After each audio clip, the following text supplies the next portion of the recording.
Everyone said Hector Daws was too old and too broken to survive another winter. They were wrong. But the mountain almost proved them right. The letter arrived on a Tuesday, which felt wrong somehow. Bad news should arrive on Mondays, when the week already tastes like rust. Not on a Tuesday, when you've almost let yourself believe things might turn around. Hector was sitting at the kitchen table with his second cup of coffee when he heard the mail slot rattle. He didn't move right away. Duke lifted his head from the floor, ears pricked, watching the hallway with those pale amber eyes that always seemed to read the room better than any person could. The envelope was thin, official, the kind with a plastic window that shows your name like an accusation. Hector read it once standing in the hallway, then carried it back to the table and read it again. The bank had been patient, the letter said, more patient than most. But the property was 93 days past due, and the final notice had expired, and the seizure would be processed by end of business Friday. 3 days. He set the letter down flat on the table and smoothed it with his palm, the way a man might try to press a wrinkle out of something that was already past saving. Duke crossed the room and pushed his broad head under Hector's hand. The dog was a 7-year-old Belgian Malinois, shorter than he looked in photos, but built like compressed wire and old leather. He'd been through 2 deployments with Hector back, when Hector's knees still worked properly, and his lungs didn't rattle in cold air. They'd come home together. That had been 11 years ago. "You got somewhere to be?" Hector murmured, scratching the dog's ear without looking at him. Duke leaned in harder. They sat like that a while. The coffee went cold. Outside, the November light was doing that thing it does in the Ozarks, going gray and sideways by 3 in the afternoon, turning everything the color of old tin. Hector had bought the house with money he'd scraped together from disability payments, a small inheritance from his mother, and 3 years of working landscaping crews in Missouri heat. He'd fixed the porch himself, replaced the water heater twice, cleared an acre of scrub brush from the east side of the lot. It wasn't much, but it was his, had been his. He spent that evening sorting through what little he had. Most of the furniture was already gone, sold during the bad stretch after his hip surgery didn't heal right, and he couldn't work for 8 months. What remained were the things money wouldn't buy back: his service medal in a cracked case, a photograph of his daughter Renata, taken at her college graduation, the small folding knife he'd carried since basic training, and Duke's gear, the lead, the bowls, the worn canvas vest the dog still wore on cold mornings out of what seemed like habit. He packed slow, took his time, said goodbye to each room the way you do when you know you're not coming back. Duke watched him from the doorway, head tilted, reading everything. "It's just us now," Hector said. The dog's tail moved once, a single slow sweep, like a clock pendulum marking the end of something. They left before dawn on Thursday, which meant Hector didn't have to watch anyone else watch him go. His truck had died in September, and the bank had taken the riding mower 2 months before that, so he walked. The pack on his back carried what mattered. Duke walked ahead, then circled back, then walked ahead again, navigating by some internal compass that seemed to point away from everything they were leaving behind. The town of Garvey, Missouri, sat at the edge of a long river valley, and north of it, past the old grain elevators and the county road that turned to gravel after the 2nd mile, the land lifted into the hills that locals called the Knobs. Hector had hiked them decades ago with his father, before the army, before everything. He'd always meant to go back. Funny how life gives you what you meant to do, just not the way you meant to do it. He walked for most of that day. Duke kept the pace, never rushing, occasionally pressing against Hector's leg when his breathing got rough. The cold air did things to Hector's chest that he'd learned not to talk about with doctors: a tightening, a low rasp that lived somewhere behind his sternum, and flared in winter like an old argument. He carried 3 inhalers in his left breast pocket and used one near the top of the first ridge without embarrassment. Duke sat and waited, patient as stone. By late afternoon they'd found the hollow. It wasn't dramatic. No thunder, no light from heaven. Duke simply stopped moving at the edge of a limestone bluff, turned his head, and stared at something off to the left. When Hector followed his gaze, he saw it. A low opening in the bluff face, half hidden behind a fall of dead cedar boughs that had collapsed sometime in the past year. The overhang above it was thick and solid, angled to shed rain and snow. The ground inside, when Hector crouched to check, was dry. He pressed his palm flat on the stone floor. No seepage, no animal smell, no tracks. He lit his small flashlight and stepped inside. The cave wasn't large, maybe 40 feet deep, 30 across, ceiling high enough to stand in at the center. The walls curved inward like cupped hands. Near the back, a crack in the stone roof ran about the width of a fist, and when Hector held his lighter beneath it, the flame bent upward, pulled by a gentle current of air moving toward daylight. "Natural vent," he said to Duke, who'd followed him inside, and was making a methodical inspection of every corner. The dog sneezed, then sat, apparently satisfied. Hector stood in the center of the cave for a long moment, listening. Wind in the cedars outside, the far-off sound of a creek somewhere below the bluff. Somewhere behind his eyes, the familiar weight of the last 3 days pressed down. He thought about Renata, who didn't know yet that the house was gone. He thought about the letter in his pack, the thin official one, and how he'd folded it into quarters rather than throwing it away, as if carrying it long enough might change what it said. He set his pack down. "If it keeps us alive," he said quietly, "it's enough." Duke walked a slow circle and then lay down right in the middle of the floor, chin on his paws, entirely at home. Hector almost smiled. The first things he needed were fire and food, in that order. Food was the harder problem, and he knew it. He had 2 days of rations in his pack, enough protein bars and dried beans to get him through the week if he was careful. But careful only goes so far when temperatures are dropping, and a body burns more fuel just to stay warm. He'd figure food out. He had to. Fire was more immediate. And fire, he thought, would be simple. He was wrong. He gathered pine needles and dry cedar bark and arranged them beneath the vent crack the way he'd learned to build fires in wet conditions, tight at the center, graduated outward, the kindling creating a channel for air. He lit it with his lighter, and for about 30 seconds it looked like it was going to work. Then the smoke came back. Not up toward the vent, down, rolling across the floor in gray sheets, filling the cave from the bottom up. Hector coughed once, then again, harder. Duke scrambled to his feet, barking sharply at the swirling smoke as if he could scatter it by sheer authority. Hector kicked the fire apart, smothering the worst of it, and stumbled toward the entrance, eyes streaming. He stood outside in the cold air, hands braced on his knees, lungs clearing. He tried twice more that afternoon. Different positions, different kindling arrangements. Each time the smoke drove them out within minutes. The vent crack was real.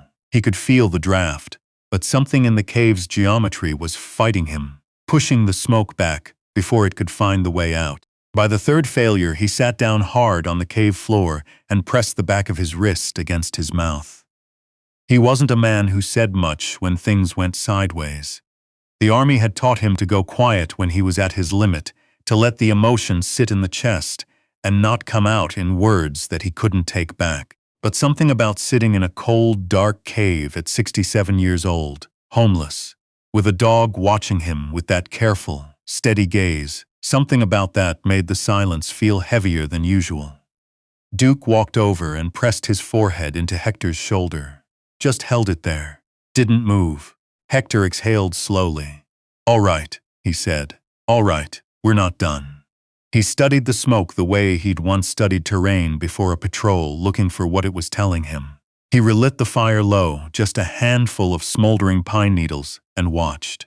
The smoke didn't go straight to the vent crack. It moved left first, drifting toward a section of wall about 8 feet up where the stone had a slightly darker tone. Older moisture, maybe, or something else. He climbed up on a flat rock and pressed his palm to that section of wall. Cool air, moving upward. A second draft, hidden, narrower than the first, running through the stone at an angle he hadn't seen. He spent the next hour arranging stones in a ring beneath that second draft point, building a low funnel to direct the fire's heat toward it. He scraped clay from the creek bank below, packing the gaps in his stone ring, so the smoke had no choice but to go where he wanted it. He lit the fire again. The smoke lifted, thin, wavering, then steady, rising toward the hidden draft and vanishing into the stone like it had somewhere to be. Duke's tail moved in a long, slow arc. Hector sat back on his heels and watched the flame grow clean and orange, and the warmth came toward him in the first real wave of it he'd felt in 2 days. His throat was tight from something that wasn't smoke. He pressed the heel of his hand against his sternum until it passed. "That's one," he said.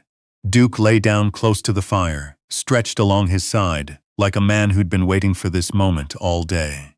The food problem couldn't wait much longer. Hector woke the second morning to Duke already on his feet, nose pointed toward the cave entrance. The dog wasn't anxious. He was interested, the way he got when he'd locked onto a scent worth following. "What do you have?" Hector asked. Duke glanced back once, then started for the entrance. They followed a shallow drainage south of the bluff until it widened into a flat, rocky section where the water slowed and spread. Hector crouched at the edge and studied it. The water was clear, cold, running over pale gravel. He watched for a minute, then saw them. Dark shapes holding against the current near a submerged log, the lazy, deliberate movement of fish that had found a sheltered spot and decided to stay. The current ran too fast and open where he was standing. He scanned downstream and found what he needed. A natural narrowing between 2 limestone shelves, the water funneling into a channel about 4 feet across. If he could slow the water above it, deepen the pool, create the kind of calm, shadowed water that fish moved into on cold days, he'd have something. He and Duke worked through that morning, building a small stone dam across the widest section upstream. It was slow work, his hip aching from the first cold hour, his hands numb by mid-morning. Duke ferried smaller stones with his mouth, dropping them beside the structure with a seriousness that made Hector feel less alone than he had any right to. When a section of the dam slipped and sent a knee-deep wall of water across Hector's boots, soaking him to the shin, he stood completely still for a moment, absorbing the cold, then bent and rebuilt the collapsed section without speaking. By noon, the pool behind the dam had deepened to nearly 3 feet in the center, still. Dark at the bottom. Shadows moved through it that weren't shadows. He fashioned a basic trap from bent green branches and cord, open at one end, closed at the other, weighted with a stone at the base. He set it in the pool that afternoon. The next morning, there were 2 fish inside. He cleaned them beside the creek with his knife, the movements automatic, requiring no thought. He remembered his father teaching him how to do this on a summer trip to the White River when he was 9 years old. He remembered the smell of wood smoke and the way the fish sizzled on the rock over a fire that his father had built from nothing in about 4 minutes, while Hector watched with the specific admiration a boy has for a father who is competent at things. He brought the fish back to the cave and cooked them over the fire. The smell filled the whole space, warm and real. Duke received his portion with a dignity that made the meal feel ceremonial somehow, like something worth marking. Hector ate slowly. He hadn't realized how empty he was until he wasn't. They were building something now, day by day, crude and imperfect and theirs. The cave wall they'd started framing with fallen timber began to take shape, enough to block the worst of the night wind. The fire behaved, drawing cleanly toward the hidden vent. The fish trap delivered reliably, sometimes 2, sometimes 4, enough to keep them from the edge they'd been standing on. But the Ozark plateau didn't forgive complacency. Hector felt it in the air a full day before the storm arrived, that particular atmospheric pressure drop that his knees had learned to read before any weather service could. He spent that day doing what he could. More firewood, dragged and split until his shoulders shook. More clay packed into the gaps in the entrance wall. The fish trap pulled up and secured above the waterline where it wouldn't get swept. Duke moved differently that day too, quicker and tighter, his patrol instincts surfacing the way they always did before things got hard. By nightfall the first snow came, not gentle. In the Ozarks it rarely is. The wind came off the ridge with a low, mechanical howl that built through the night into something that seemed personal, like it knew the cave was there and had decided to test it. Snow drove horizontal past the entrance. Branches cracked overhead with sounds like rifle shots. Hector sat near the fire with his back against the wall. Duke pressed against his right side and watched the cave hold. Then, around 3 in the morning, the fire went wrong. He noticed the smoke first, not rising, bending sideways, then downward, filling the lower part of the cave the way water fills a low spot. His eyes started burning before he fully understood what was happening. Duke was already on his feet, barking once. Sharp. The vent, Hector said, knowing immediately. Storms reversed the draft. He moved to the entrance, pushed the timber door open against the resistance of packed snow, and forced himself outside. The cold hit him like a wall. Wind drove snow into his face at an angle that made it hard to orient himself. He found the bluff face by feel, hands on stone, and worked sideways along it toward the spot above the cave where the hidden vent crack opened onto the bluff surface. It was completely packed. Snow had drifted into the fissure and frozen there, turning it to a hard plug of ice. The storm had sealed the only thing that made the cave livable. He dug with his hands first, got about 2 inches before hitting solid ice. He pulled his knife and chipped at it, one-handed, the other gripping the rock face to keep from being pushed off the ledge by the wind. The cold moved through his gloves in under a minute, past his fingertips, past the point of sensation. He kept cutting. The wind gusted hard. His boot slipped on ice-covered stone, and he dropped to one knee, catching himself on the ledge edge, heart hammering. "Don't stop," he told himself. "Not out here." He switched the knife to his other hand and kept working. His vision narrowed at the edges in a way he recognized from hypothermia training 30 years ago. He knew what it meant. He also knew that if the vent stayed blocked, Duke would be breathing smoke in a sealed cave. He chipped harder. The ice cracked. A chunk broke free. Cold air moved, just a sliver. He pushed the knife into the gap and levered, and the plug gave all at once, pieces of frozen snow scattering down the bluff face. He felt the draft return, pulling upward through the fissure. He half climbed, half slid back down to the entrance, moving on instinct more than coordination. The cave door had drifted nearly shut with snow. He shoved it open and fell through, landing on hands and knees on the cave floor. Duke was there instantly, not barking. He pushed his muzzle against Hector's neck and held it there, breathing in short, rapid bursts, as close to frantic as the dog ever got. "I'm here," Hector said. "I'm in." He crawled toward the fire. It was burning clean again, smoke rising properly, the restored draft pulling everything up and away. He couldn't feel his hands. He held them near the heat and waited, jaw clenched, riding out the deep, pulsing ache as circulation forced its way back through frozen tissue. Duke lay across his legs, sharing heat the way he'd learned to do on cold nights overseas when regulation and necessity had finally merged into the same thing. It took a long time. The pain was significant. Hector bore it without sound, staring at the fire, breathing slow and deliberate, the way he'd learned to breathe through worse. By the time feeling came back fully to his fingers, the storm outside had shifted tone, still loud, but less assaulting, as if it had spent its worst. "You kept watch," Hector murmured, looking at Duke. The dog's eyes were on him, steady and unblinking. "Out there and in here both," Hector said. He leaned his head back against the cave wall and let the warmth come all the way through him. In the days after the storm, the world relearned itself slowly.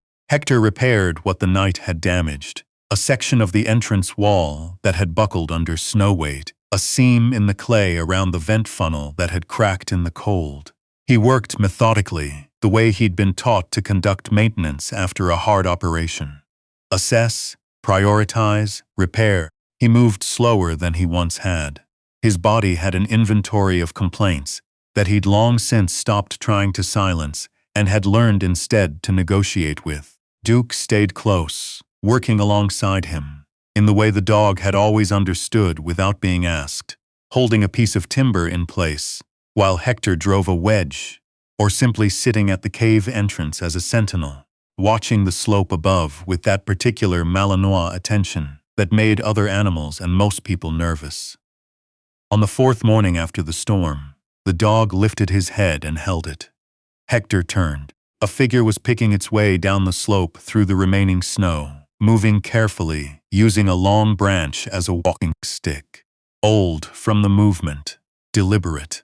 Not threatening, but not announcing itself either, just coming, the way people in rural Missouri sometimes do when they've decided a thing. Hector stayed still. Duke made a sound low in his chest, not quite a growl, more like a statement of awareness.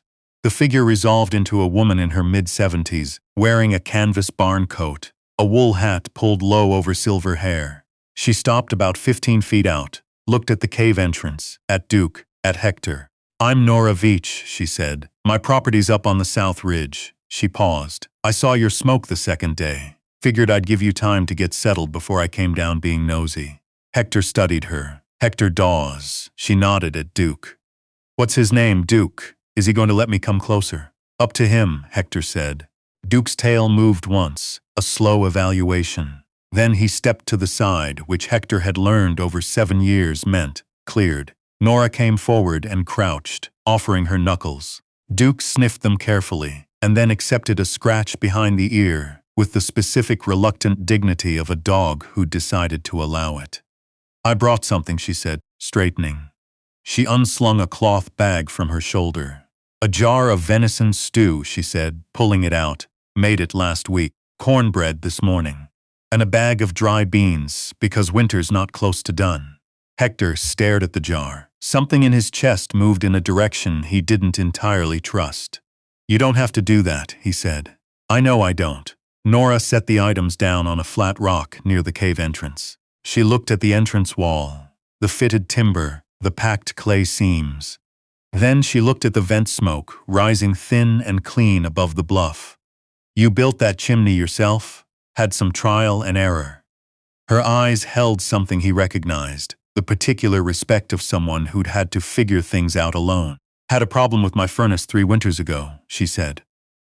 "Kept calling the company. They kept telling me they'd come out." She shrugged. "Ended up fixing it myself with a YouTube video and a lot of swearing." Despite himself, Hector almost smiled. They talked for a while, standing in the thin winter sun outside the cave entrance.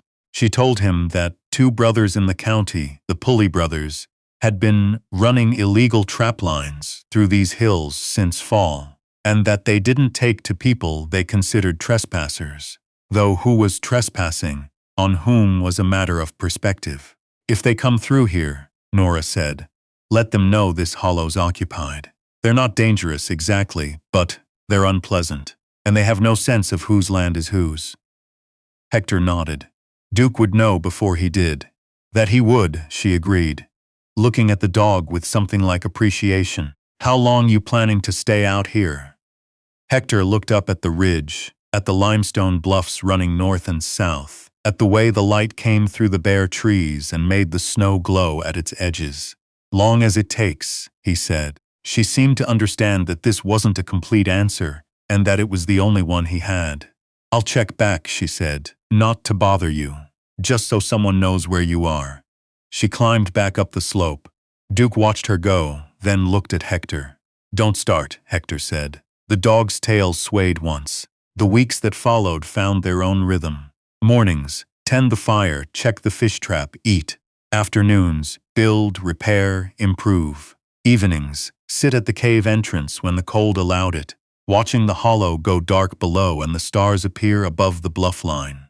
He carved the fish trap into something more reliable, adding a second chamber and a weighted gate that swung shut when disturbed. He repaired the entrance wall until it could take wind without flexing. He found clay deposits upstream with a different consistency, better insulation, and resealed the fire pit until the smoke rose straight and clean, regardless of which way the wind blew outside. Food was never abundant, but it was steady. The venison Nora brought once more, and the fish, and foraging along the south-facing slope, where certain plants persisted under the snow. He kept careful track of what he had and what he needed. the same mental accounting he'd applied to field rations 3 decades ago. Duke thrived. The cold suited him, made him look younger somehow. The way certain things do.